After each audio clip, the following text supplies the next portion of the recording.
to go on a swamp tour.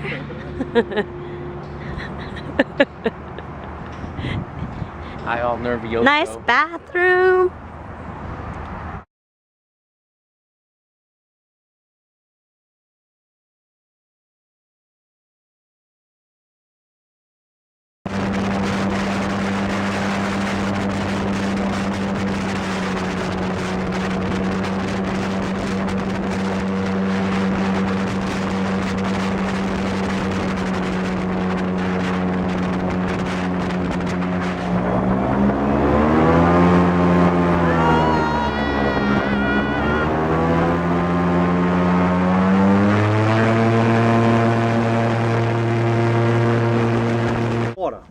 Alright, now we have plenty of different types of freshwater fish here, like the largemouth bass, weighing 4 to 5 to 8 pounds.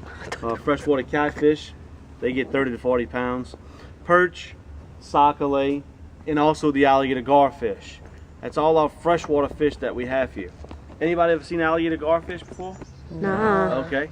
Folks, it looks like a prehistoric animal. It has the head of an alligator, but it's a fish. And they get 6 to 7 feet long, weigh as much as 300 pounds. They are. Oops. Oh. He'll Don't get it. fall in. Just don't make no sudden move, because he does get a little spooky sometimes. See.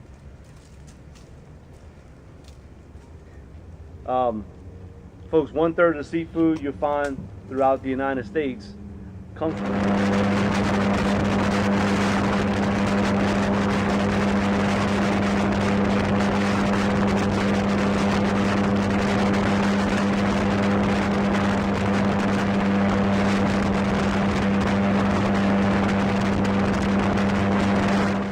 Right there. Right there, that's about a 10-footer right there. Oh,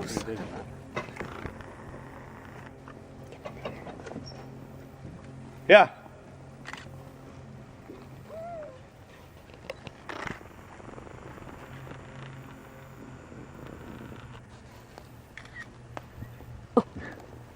He's sleeping. Oh, his eyes open. Sitting there sunning.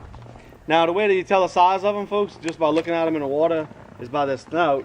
Normally every inch from the tip of their snout to the tip of the eye is about a foot an alligator. It's a very close measuring system that we use here. And they grow about a foot a year till 6 years old.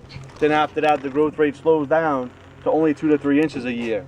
The older they get, the slower they grow. They will live as long as humans, sometimes even longer. All right? Out in the wild, they'll eat anything that they can get a hold of. Fish, birds, snakes, turtles, deer, squirrels, And they like rabbits, marshmallows. tourists, anything. What they'll do if there's something sitting up on a bank or out in the water, they'll swim slowly up to it, jump out of the water and grab a hold of it. Then they drag it into what's called a death roll, where they'll spin over and over again clockwise, drowning it. After they drown it, they'll either swallow it whole, or if it's too big for them to swallow whole, they'll stuff it under the bank, a log, a branch, stump. They'll marinate it for 2 to 3 weeks. When it's good, soft, and mushy, then they'll bite pieces of it off. Well, the alligators, it don't have to be fresh, it just has to be dead. Crocodiles are opposite, folks. When they go into their death roll, they go counterclockwise. And here we have just the alligators, no crocodiles.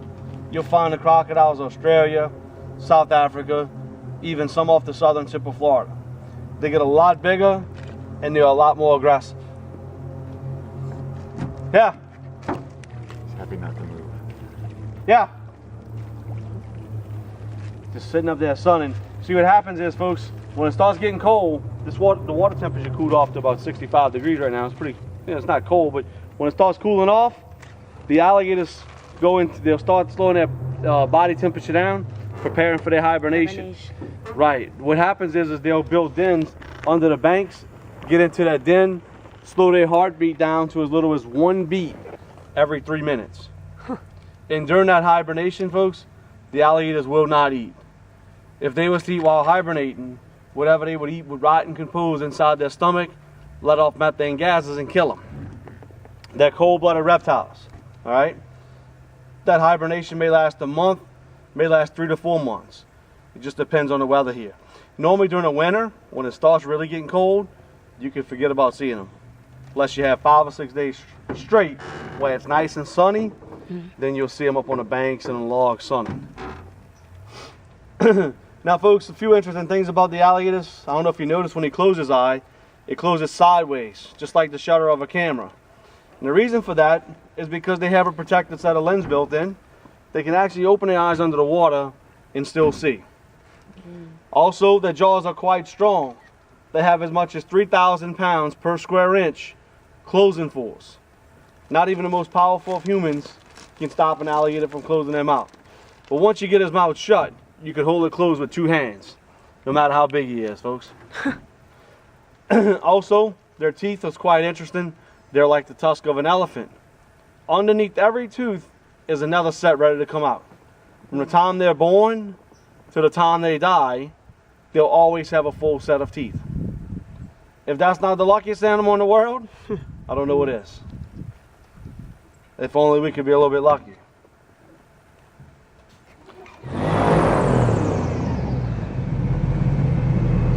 Somewhere. They go get easy. Well, I gotta be first. He'll get you. He'll get you.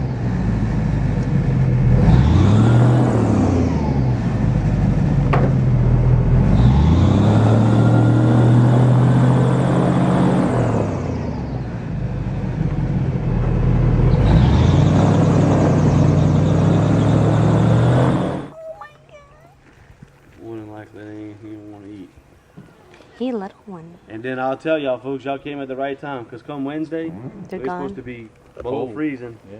Supposed to have a cold front coming through. So chances are they might disappear. You see that back part, folks? The bumps on that back? That's the part of the alligator that's hard and bumpy. Has no value at all. The belly and the sides, this is what they use for making different types of alligator leather products. Belts, handbags, wallets, purses.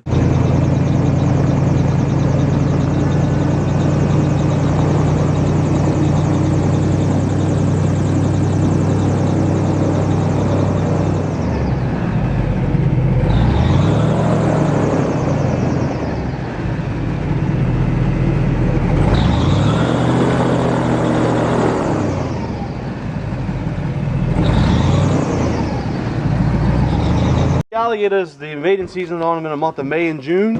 The male alligator, they'll get up on the bank, give out a loud bellow to attract the female. The mating takes place.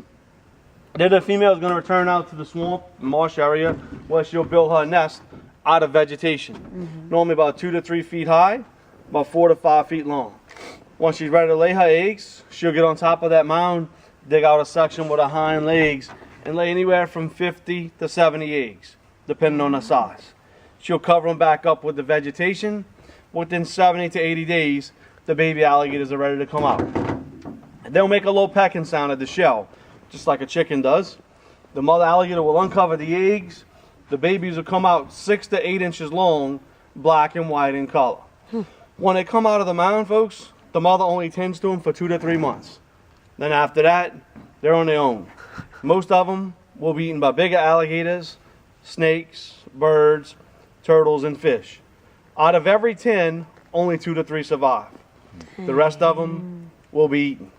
One thing that's quite different is that while the mother's tending to that nest, she don't go out to get anything to eat herself.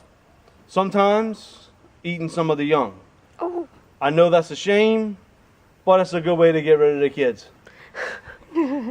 Also, when they're born, folks, they'll either all be males or all females. And the way that that's determined is by the temperature of the mound. That takes over from the vegetation heating up. If the temperature of that mound is 80 to 86 degrees, they'll be all females. 87 to 90 degrees, all males.